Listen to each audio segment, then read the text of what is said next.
miarakalana mitsika sanandro eny tompo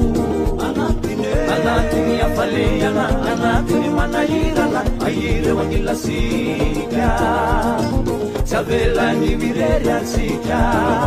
efa mamindra ary matokia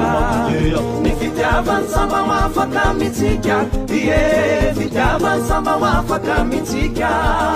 ny fitiavany samba hoafaka mitsika ie fitiavany samba hoafaka mitsika saotadiavinda mitsy e fa tena mariny atsika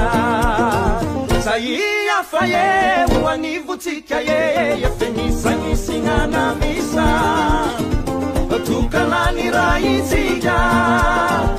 vana olo raika atsika pianakabe eko tagnosoare ny fiavanana miaradalana mitsika isanandro eny tompo anatiny afaleana anatiny manahirana ireo agnilasika tsy avelany mirery atsika efa mamindra ary matokia ny fitiavany samba hoafaka mitsika ie fitiavany samba hoafaka mitsika ny fitiavany samba hoafaka mitsika ie fitiavany samba hoafaka mitsika